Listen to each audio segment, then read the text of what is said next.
नमस्कार, आप देख रहे हैं 4PM न्यूज नेटवर्क और मैं हूं आपके साथ प्रगति ठाकुर। इस वक्त की बड़ी खबर निकलकर सामने आ रही है कि सीएम बीरेन्द्र सिंह ने अपने पद से इस्तीफा दे दिया है। एक तरफ अमित शाह से मुलाकात हुई, दूसरी तरफ इस्तीफा हुआ।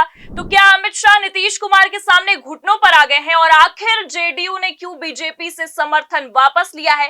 नीतीश कुमार ने क्या खेला किया है और अमित शाह नीतीश कुमार के खेले में कैसे फंस गए हैं, आपको बताएंगे। और प्रधानमंत्री को बीजेपी के विधायकों ने ही क्यों धमकी दी है, अविश्वास प्रस्ताव ने क्या खेल किया है, उस पर भी आएंगे और इस पूरे मामले पर चर्चा करेंगे। हमारे साथ प्रियंका जी जुड़ रही हैं, उनसे बातचीत करते हैं। तो प्रियंका जी, बड़ी खबर निकलकर सामने आई कि आखिर मणिपुर के सीएम ने इस्तीफा दे दिया, लेकिन सवाल ये उठता है कि इस्तीफा पहले क्यों नहीं हुआ और जैसे ही दिल्ली विधानसभा चुनाव के नतीजे आए उसके बाद सीएम ने इस्तीफा दिया है।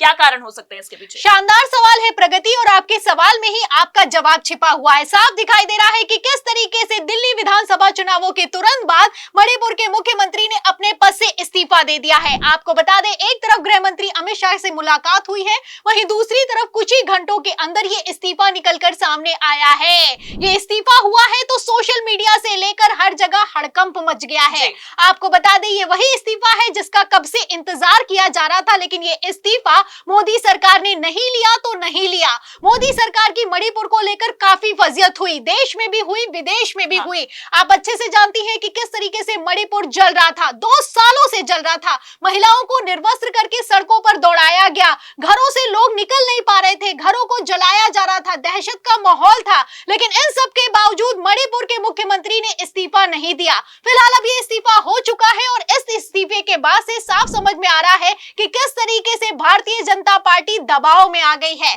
आप अच्छे से जानती हैं कि मुख्यमंत्री नीतीश कुमार की तरफ से 24 जनवरी को ऐलान किया गया था कि भारतीय जनता पार्टी से जेडीयू अपना समर्थन मणिपुर में वापस लेती है। जब ये खबर निकलकर सामने आई तो बिग ब्रेकिंग चलाई गई, कैसे बवाल खड़ा हो गया, हमने अपने दर्शकों को दिखाया।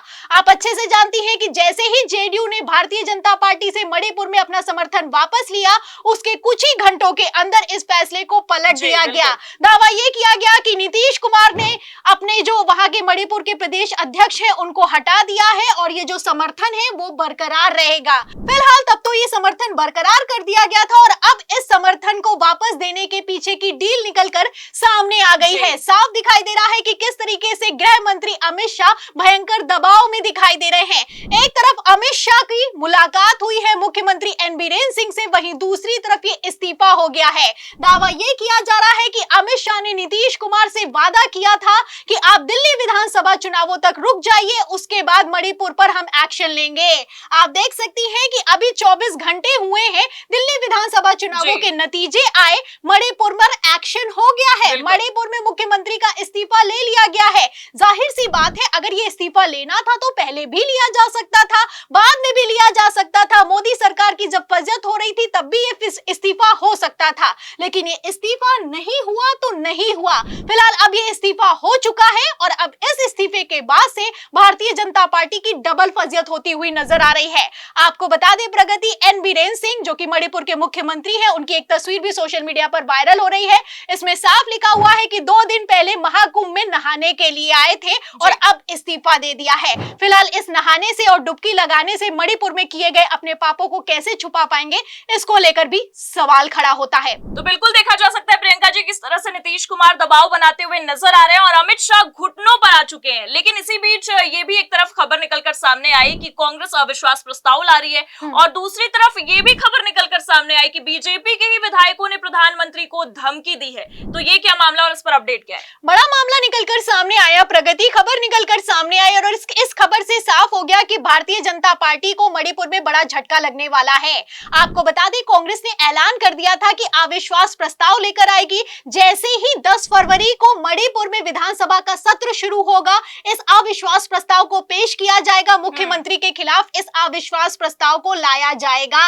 एक तरफ कांग्रेस ने ये ऐलान किया, वहीं दूसरी तरफ भारतीय जनता पार्टी की नींव हिल गई। आप अच्छे से जानती हैं, पहले से ही एनडीए के जो घटक दल हैं, उसमें चाहे नीतीश कुमार हो चाहे दूसरे घटक दल हो, मणिपुर को लेकर बीजेपी पर दबाव बना रहे हैं। अब ऐसे में अगर कांग्रेस अविश्वास प्रस्ताव सदन में ले आती तो बवाल होना तय था।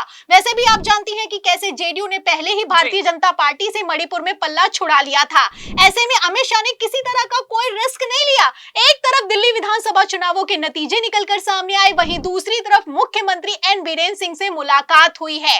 फिलहाल मैं आपको बता दूं, अब जो ये इस्तीफा हो गया है, इसके बाद से भी भारतीय जनता पार्टी की भयंकर फजियत हो रही है। आपको बता दें, यहाँ पर बात सिर्फ प्रगति कांग्रेस की नहीं है, भारतीय जनता पार्टी के जो विधायक हैं, उन्होंने भी डंके की चोट पर मोदी सरकार को, या फिर यूं कहें प्रधानमंत्री नरेंद्र मोदी को पत्र लिखते हुए कहा था कि तत्काल प्रभाव से मुख्यमंत्री को हटाया जाना चाहिए। लेकिन फिर भी प्रधानमंत्री नरेंद्र मोदी की तरफ से किसी तरह का कोई एक्शन नहीं लिया गया। आपको बता दें, भारतीय जनता पार्टी के 19 विधायकों ने पीएम मोदी को डायरेक्ट पत्र लिखा था, लेकिन फिर भी बेशर्मी तो इतनी सवार है कि एक्शन नहीं हुआ।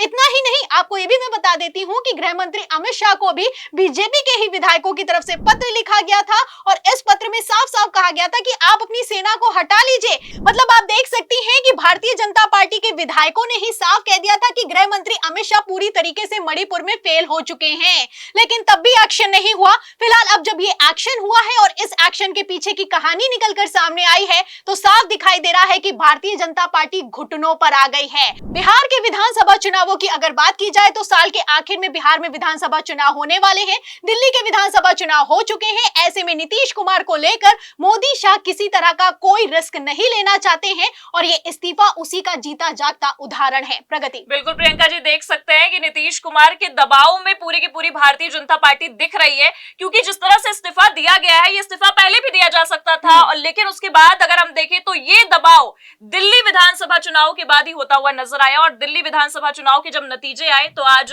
ये खबर निकलकर सामने आई कि सीएम बीरेन सिंह ने इस्तीफा दे दिया, वो भी अमित शाह की मुलाकात के बाद दिया है। और आपने भी इस पूरे मामले पर जानकारी दी, आपका बहुत बहुत शुक्रिया हमारे साथ जुड़ने के लिए। तो आखिरकार मणिपुर के सीएम ने इस्तीफा दे दिया है। एक तरफ दिल्ली विधानसभा चुनाव के नतीजे आए हैं और दूसरी तरफ मणिपुर में एक्शन होता हुआ दिखाई दे रहा है। बड़ी खबर निकलकर सामने आई कि सीएम बीरेन सिंह ने अमित शाह से मुलाकात के बाद इस्तीफा दिया है। लेकिन ये इस्तीफा क्या नीतीश कुमार के दबाव में लिया गया है? आपको क्या लगता है? अपनी राय कमेंट करके जरूर बताएं। हमारी बातचीत कैसी लगी, लाइक और शेयर जरूर करें। चैनल पर नए हैं तो सब्सक्राइब और ज्वाइन करना भी ना भूलें। देखते रहिए 4PM न्यूज नेटवर्क। नमस्कार।